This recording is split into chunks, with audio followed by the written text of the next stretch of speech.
Loyalam E-PAO tabiriba khudimakpu Hitram Susmitana namidangi paw pizari ahanbida maruoiba headline. Lamdam asida nahasingna mangjil thana chatpa ngamnaba honabada lengaki chap chaba firep lei haina Chief Minister na phongdorakli. March 13 Malem Thongam Churchanpur da Chatkadouri. Bom Pokhaibada angang ama Sire apokpa soklei. Paw sandona pijari. Lamdam asida nahasingna mangjil thana chatpa ngamnaba honabada lengaki chap chaba firep lei haina Chief Minister na phongdorakli. Lamdam asigi nahasingna mangjil thana chatpa ngamnaba honabada lengaki chap chaba firep lei haina handak chahigi oina New Delhi gi Kartavaya Patal pangthokiba lebak asigi Republic Parade saru yarba Manipur gi NCC gi candidate sing ngasi DM College campus ta leba NCC Group Headquarter Imphal da taramna upagi thoramda Chief Minister Y Khemchana phongdokhrai. Mahakna makhatana haikibada ngasigi thoram asi state asigi oina yamna chakthokchningai oiba amani handak chahigi oina New Delhi gi Kartavaya Patta pangthokiba lebak asigi Republic Day Parade amadi NCC Prime Minister Rally da Manipur gi NCC cadet singna masak thokna saru yakiba adu singthaningai ni masina Manipuri khudingmakta harauba amasung chakthokchaba ama pokhali naha sing asina anauba Manipur amagi architect singni naha sing chawkhanaba amadi mangjil thana chatpa ngamnabagi firep lengak asina chapchana lei state asigi tunglamcha sengatnabagi hiramda NCC Group Headquarter Imphal lauriba thodang asi thaganingai ni haiki lengak na umangkana ba hodarabasu jiribamda illegal oiba mongda u karbar tauri state asida housing leiriba lengak asina umangkana ba honabada achawba wathok kaya mayok naduna amadi thengnaduna ngasi phawba lakli maru oina umangi uwa singyanduna business ki lamda honarakpadagi Supreme Court na phawba umangkana ba akanba yathang pikhrabasu Manipur gi nongchup thongni hainariba jiri bam lamdam asidadi illegal oiba mongda umangdagi puthorokpa u kaya karbar tawduna sel kaya tali jiri bam district ki lamkhai haraga sukhangnaba kamarangai papham asida Muhammad Ali Tahir Ali koba miyoi asina sawmill macha ama thamduna phongna illegal oiba mongda ugi karbar tawriba asi marilinaba singna yana ba mongda sagali habigi pawledi maram aduna marilinaba singna hiram asigi matangda miyeng changhobuna chungani amaramda unofficial oiba source amana Jiribam district ka yumthangnari ba maru oina 10 number hariba forest area Assam samu yauna bukaktuna varak turelana putoktuna Assam state chauna karbar tabugi paksu leire hari bom Pokhaibada angang ama Sire apokpa soklei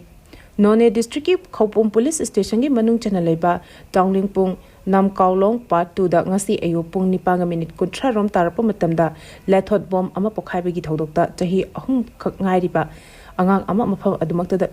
Sire apopa Mapana sokpadagi Janims hospital da pukhatuna laying chathari laikidraba angang adugi maming kalaingam pamai amasuk shoklaba miyoi adugi mamingna akul pamai kawi hari thodoga singasi ayuk pong 9 kunthra taba aduaida angang aduga mahaki apopa mapaga makhoigi yumgi akoibada sengdokpada lethot bom ama khanghaudana pokhairakpadagi laibak thiba thodok adu thokibani hari angang adu mafam adumaktada laikhidre aduga asopa mapa aduna Khopum Primary Health Center da first aid piraba matung makhatana laying chathanabagi damak Imphagi Janims Hospital da pukhatuna makhataba laying chathari hari Utra Sanglen Sana konungda sarui khamagi thoram pangthokrai ngasti lamtagi kunmangani panba lamta thangza aroiba numit asida Utra Sanglen Sana konungda ayuki matamda awai akhum sarui khangba pangthokre hari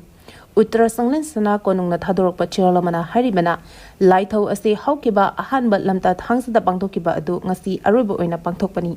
laithau ase chingu khoyum singi saroi singna singtek singthabada yaukhraba taibang miyoi singbu kanbiduna thawai achangba mirel hampoinadaba pibiduna thambiu haiduna leiba kanglei miyamgi damak pangthokpani Sana konungi maikai Mari Habadi Kobru Marzing Tangzing Amasung Wang Brand Maikaida Sana Konungi Amaiba Pena Amasung Amaibina Laitho Pangthoki Masibu Awai Akum Sarwe Khangba Haina Khangnai Nungthilgi Matamda Khurai Lamdai Panagi Khurai Ahongpung Wangkhai Khabam Panagi Wangkhai Sodongpung Khwai Ahalup Panagi Tera Wangthon Bipung Aroibo Oina Yaskul Naharu Panagi Kakwa Lamtai Pungda Awai Akum Konthong lak patogani laithau asida pana lak pasing amaiba maichau sing Pena Asabising, Amai Amasung, Sangapa Singalunana, Angom Ningtona Luchingdona Lushingani, Lunana, Konglai Kunai Asabu, Yaknabasing, the King Octopinaba Amadi, Lebak Mara, Inatana Pana, but Tonizagani Hari. Cookie bodies thingy ultimatum withdraw Togodabani Haina NPO na Fondorakli.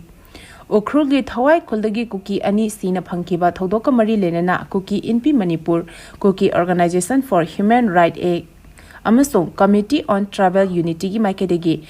NSCN IM na Maral Siduna Pung Nifunipangi ultimatum shaft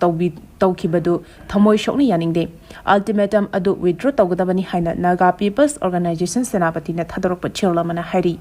Cherolas na Makatana Haribana Libak Tibet Hodok adu Tangkul Community Netraga NSCN IM na Chatakibani Haina Cookie Community Singna Maral Sikiba Adugi Kari Kudam Changdam Labagi Sakang Daba Kulai Pabis Singna Asigumba Tawong Sing Chatakiba Asi Lup Asigi Maikedegisu Kandem Tawi Adumapu Jumi Lali Kangdana Kangdaba Mongda Kanagumba Amada Maral Sizinba Asina Hanadigi Hona sensitive Oba Pibam Asida Hena Kudong Chadaba Tokan Batanatana reason Asida Santi Tamla Honabada Akaiba Kiala Kani Hari Jinga Kam Malem Mihata Chenabasting Matik Chabadandi Piu Hana Jesina Kongjang Sing Cray. Ngarang numida wairam pung taruka minute kontrarom tarakpa adwaida Kakching district ki manung chanba kairak amasong Tezpur fauna balambi oriba kairak Muslim makhale kaida sakhang daba singna Tezpur awang lekai digi contractor Jinga Kham Malem ba apokpa parizat koba mioi ama nongmena kaptona halam khiba thodok amaga mari lenena ngasi JSina sinduna wakat mi phamchata khrei khongjang aduga mari lenena imung manungi maike digi phongdor khibada miha sing aduda January ba mioi sing adu faduna matik chaba dandi pidriba phawa asiba hakjang laukhiroi thawong asina lamdam asida riba micham miyam sing safe oidrabara habigi achoba wahang ama oire mihat adu atamnana chathakibani maram aduna hiram asida sarkar amasung mari lenaba khudingmakna miyeng changbiduna maral leibasing adu phaduna matik chaba dandi pibiu hari March 13 Malem Thongam Churchanpur Chatkadouri Cycling for Peace in Manipur Haiba Timda State Asigi District Taram Taruk Makshin Thungna Chatuna Ing Chikpa Santigi Paujel Pirunaba Pandam Amagi Makhada Haukiba March Taranithoida Bisnupur District ki Lamangdong Kaithildagi Cycle da Khongshan Haukiba Peace Cyclist Social Activist Malem Thongam Hauzik Kakching District ki Manung Chenalariba Palelda Hall Tawduna Lady Lunena Mapam adugi akwebada leriba tongan Purup Sing Miyoiga Unaduna Mapung Fana Peace Campaign Chathari Malem Thongamgi Cycle Khongjanga se March Taramangada Palel Thadokduna Chandel District Thungani Lunena Mapam aduda Makhatana Nongma Hall Tawduna Furup Kayagi Miyushing Unaduna Peace Campaign Chathagani March Taraki Ayukta Chandel District Thadokduna Numit Ahum Adumaktada Churchanpur Gidamak Khungsangani Hiramasiga Mari Lenena Churchanpur the best of civil society organization Kayana Mahakpu District asida changlapa matamda mapung fana support tawinaba amasung mahaki khongchat asi district tara taruk shinba thungna chakadaba maramna makhalamata-gi ayat apan pibiganu mari lenaba lenga ki authorities singi maike degi su matik chaba cooperation pibiduna mapung phaba peace solar right exhibition ama ohenbada mateng pangbiu hari aroibada maroiba pau amuka hna pisari lamdam asida naha singna mangjel thana chapangamnaba honabada lenga ki chapchaba firep lei haina chief minister na phongdorakli March 13 Malem Thongam Churchanpur Chatkadouri Bom Pokhaibada angang ama Sire apok pasokle Matang asida loyalam E-PAO na namitangi pau bibel lezare tabili bakutimapu amuka hina kurumjan